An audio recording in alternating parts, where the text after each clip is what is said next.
So guys, let's get on the pegs and do a bit of off-roading. Now it's a long time since I've been up this trail, and it was pretty bad in places up here before, so we'll have to just see how we get on. Let's say we've got a big heavy bike here, and it's not a trials bike or a small off-road bike, so we'll just see.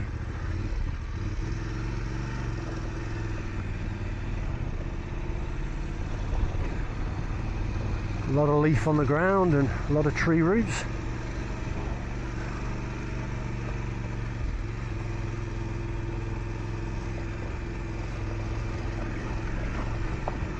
Seems okay at the moment, quite tractable. As I said in the previous video, the only problem is getting your foot on the brake lever. It's too far down, it needs a riser on really. I'm sure someone's going to do a kit like the 850 or 900 GS. God, some stones.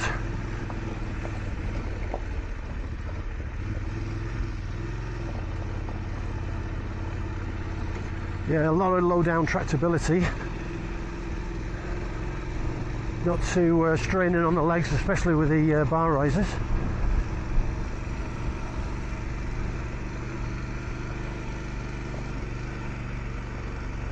Yeah, you definitely need a riser on the foot brake. It's better to have that foot brake under your foot so you can feel it, so you can cover the clutch with the other hand, keep your right hand on the throttle, and you've got a bit of braking on the back.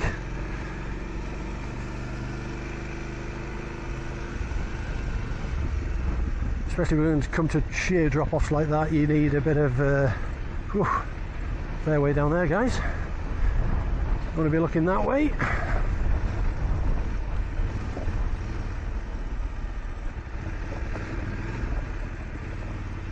Really rutty track, a lot of rocks on this.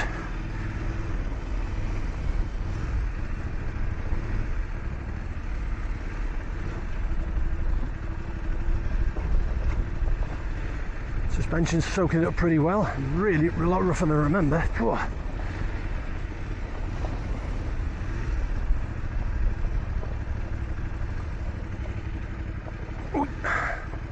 Stepping out a bit on the back end, a tiny bit.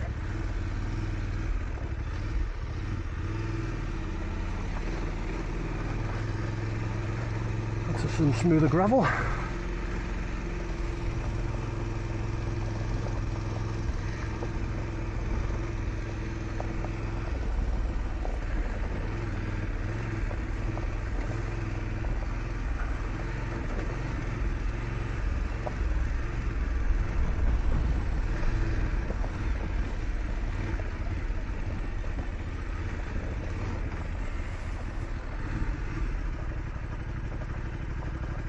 Foot pegs need changing for anything like this. They're a bit, although I am stood on the rubber, they're not very good, to be honest.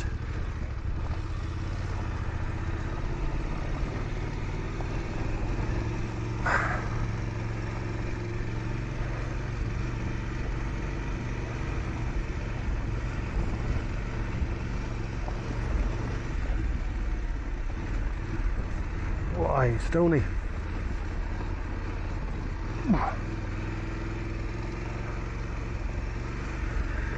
Sit down for a bit, give the old guy's legs a bit of a rest.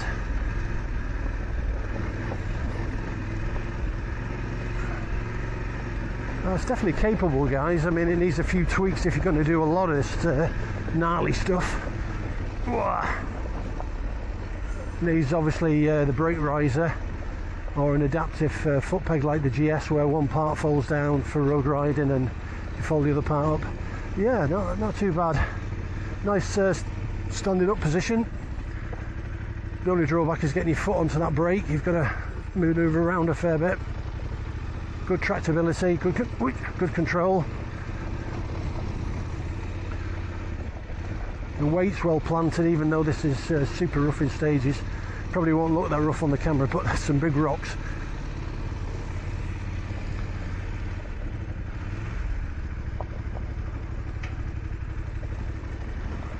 And of course, the sump guard, you need something a bit better.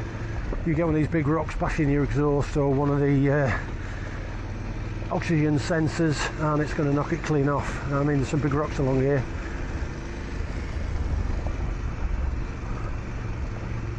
Yeah, so great for this type of stuff, guys. Smell of the pine, warm air on your face, off on an adventure with a tent on the back. Once you get this bike kitted out, it's going to be a great all-rounder for an adventure.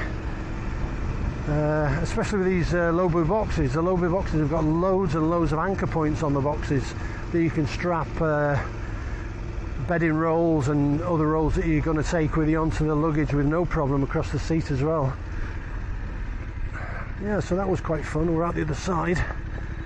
Well, I will say that although I'm not overly heavy, I'm only 78 kilo thereabouts. My feet sore after standing on these pegs. You could do with some wider pegs and a razor for the brake, like I've just said.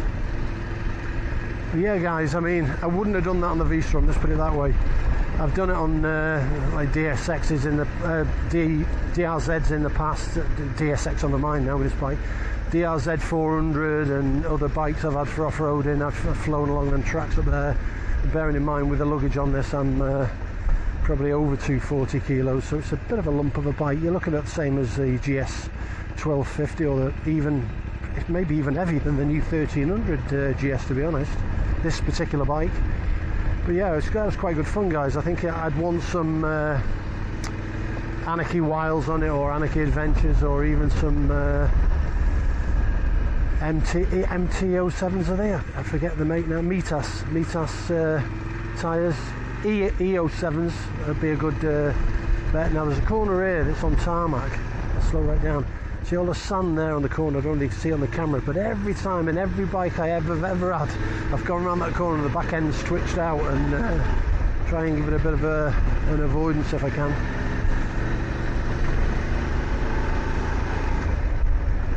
Yeah, so guys, a bit of fun on the rough stuff. Another crazy video for you to watch. Hope you enjoy it. Give me a thumbs up, give me a like, subscribe, and stay tuned to the channel, guys. Have fun on your DSX 900, or if you're going to buy one. The more I get used to the bike, the more I'll give you all the tips and tricks on it. And to be honest, I'll do an updated review past the 1,000 kilometer mark with my views. I did a video a while back about the things I wasn't too keen on. Those things are slowly being ironed out, and the bike's becoming a beautiful all-rounder. Pleasure to ride and a pleasure to own, as I've said on the other videos. So take care, guys, and I'll see you in the next one.